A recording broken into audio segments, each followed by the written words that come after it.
Vamos lá, Valor e amigos aqui da Samuca TV. E eu até postei assim que terminou o jogo, né, nas minhas redes sociais, dizendo o seguinte: tinha que fazer muita força para conseguir perder esse jogo hoje, e o Cruzeiro fez. Inacreditável o que presenciamos aqui no Maracanã. O Pedro trouxe aí um dado interessante sobre essa questão de gols esperados, né, que tem a ver com aquilo que você produz na partida. E o Cruzeiro bateu isso hoje em todos os jogos aí como visitante na Série A do Campeonato Brasileiro. O que isso significa? Que o time criou e criou bastante. Dá pra gente buscar aqui na memória, inclusive no segundo tempo, a primeira chance, grande chance do segundo tempo, antes do gol do Fluminense, é num passe de trivela do Verón pro Caio Jorge, e que o que o Arias fez com muito mais dificuldade, o Caio não conseguiu fazer, né? Ele finalizou no alto, não um chute cruzado, ela bateu na rede, a torcida até que estava do outro lado lá achou que tivesse sido gol. Então, o Cruzeiro voltou para o segundo tempo do jeito que terminou o primeiro tempo, criando e errando, numa facilidade absurda o time do Cruzeiro hoje para perder boas chances, né? E isso, quando você, principalmente fora de casa, faz isso, vai baixando a confiança e o cenário de derrotas que o Cruzeiro já teve em várias oportunidades nesta mesma Série A do Campeonato Brasileiro, de que você criou, não aproveitou, o adversário vai lá e faz um gol e aí acaba o jogo. E foi exatamente o que aconteceu. A partir do gol, o Fluminense se fechou. O que o Cruzeiro encontrava de espaço já não encontrava mais com tanta facilidade. Vieram as substituições e aí o Cruzeiro foi se perdendo, né? O Wallace entrou para fazer uma função ali que o Diniz, ele costuma fazer isso quando o time está perdendo, fez várias vezes no Fluminense, em muitas vezes deu certo, em outras não deu certo, testando uma saída de bola mais qualificada, podemos dizer assim. Colocou o Barreal, que hoje não entrou bem, aí o garoto Tevez e depois o Peralta no finalzinho e o Kaique. Dos que entraram, o Tevez não tem como a gente... que ele recebeu ali de uma oportunidade ou outra, ele tentou dar sequência, mas é só a estreia do garoto. E o Peralta, depois dessas substituições aí, depois daquela chance do Caio Jorge, a única que teve veio numa jogada do Peralta, que ele deu um bom cruzamento e o Fábio fez um milagre aqui no Maracanã na chegada do Matheus Henrique. Mas o primeiro tempo, na minha opinião, o Cruzeiro desempenhou e desempenhou bem. Para criar aquele tanto de chance lá, você não cria aquele monte de chance de várias maneiras se você não desempenhar, né? Não é uma chance de, deu um chutão para frente e ela sobrou. Não, o Cruzeiro em várias oportunidades conseguiu sair jogando de trás, como gosta o Fernando Diniz. Teve erro? Obviamente que teve erro. É um novo formato de se jogar. E vai ter mais erro, até que todo mundo assimile o que é o jeito Fernando Diniz de jogar. Mas o Cruzeiro conseguiu sair por várias vezes e aí abria campo. Então, só que a tomada de decisão, ela continua sendo equivocada na maioria das vezes que o Cruzeiro chega com um ataque promissor.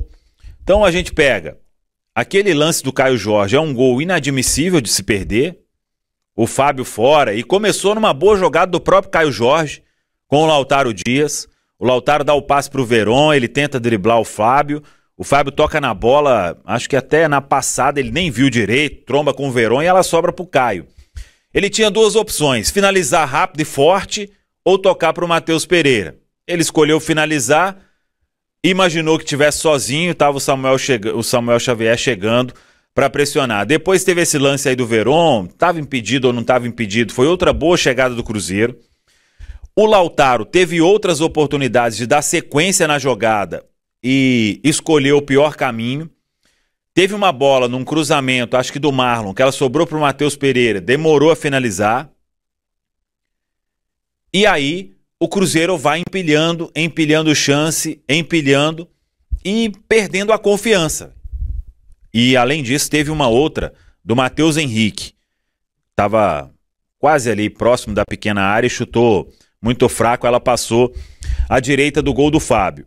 E o Fluminense, às vezes que ele chegou, foi em vacilos ali, ou do Zé Ivaldo, ou do próprio Vidalba, que o Ganso quase faz numa daquelas saídas de bola do Cruzeiro, mas em vários outros momentos o Cruzeiro conseguiu sair da pressão. E isso é um trabalho que vai ser implantado, principalmente agora, com essa data FIFA. Então, o Cruzeiro sai daqui derrotado num jogo em que ele tinha que fazer muita força. Eu volto a repetir esse termo porque o Cruzeiro fez muita força para perder esse jogo. E o gol que o Fluminense faz, o Diniz, ele reconhece na entrevista que foi um erro, um vacilo até, não sei se ele usou a palavra infantil, mas foi um erro de... Tava o Veron com o Vidalba, o Arias toca no Ganso e passa. Aquilo ali é um básico, né, no futebol. Tocou e passou, vai receber nas costas de alguém que não acompanhar. E foi justamente isso que aconteceu. E aí mostra a diferença técnica, né? A qualidade. O Arias teve uma chance, dificílima chance, e ele conseguiu fazer um gol importante para o Fluminense. A partir daí, o jogo realmente acabou. O Cruzeiro foi tendo cada vez mais dificuldade para chegar, e são pontos que vão precisar de serem trabalhados. Agora, um time que cria o tanto de chance clara que o Cruzeiro criou no primeiro tempo e não faz, esse time, ele fatalmente vai ser castigado, porque a incompetência, ela vai gerar derrota, né? Não tem como. Ah, o time é muito incompetente e venceu. Não tem como. Não tem como. E é isso que a gente espera que vá ser corrigido. Foi até a pergunta que eu fiz para o Fernando Diniz. Como que vai corrigir isso? Porque o caminho para se criar é o trabalho do dia a dia, né? Então, o trabalho do dia a dia, do Fernando Diniz, da comissão técnica, de qualquer técnico, né? É fazer com que o time, ele crie as oportunidades, que eu acho que é mais difícil. Agora, se você criar e não conseguir colocar a bola no gol, aí é o desafio que eu quero ver. O que o Fernando Diniz vai fazer nesta parada para a data FIFA, quando ele terá aí 2 semanas de treino até a volta diante da equipe do Bahia. Então, o que eu saio daqui do Maracanã é com uma insatisfação grande, porque era jogo para somar 3 pontos. Se o Cruzeiro empata ali o jogo, eu estaria com o mesmo sentimento, um sentimento de derrota, porque era jogo para somar 3 pontos e somar com uma certa tranquilidade.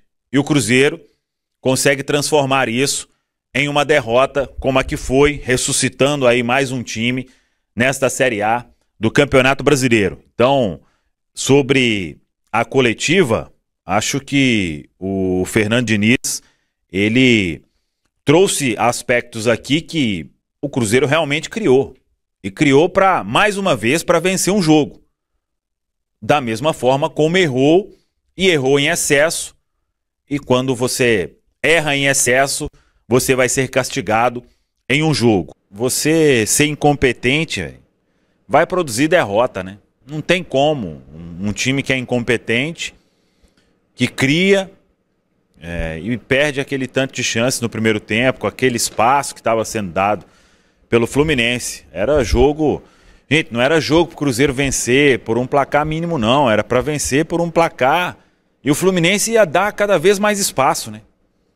A partir do momento em que você fizesse um gol, aí era para abrir a porteira, né? Mas a incompetência foi muito. Então, só para concluir lá, quando o Marlon fala de cobrança, que seja essa cobrança também aí dos jogadores, né? Porque a mudança de técnico, ela já aconteceu, né? Não vai mudar. O que tem que mudar agora entre os 11, né? Entre os 11 e os 5 que vão entrar. E aí vamos ver o que vai fazer o Fernando Diniz nesta parada aí para a data FIFA, com que o Cruzeiro continue criando, mas que coloque a bola lá na casinha, né? que é o principal para gente sair desse calvário, né? Que é a dificuldade absurda para se fazer gol. Dificuldade absurda que o Cruzeiro tem jogo atrás de jogo para marcar um gol. É um parto, é um parto.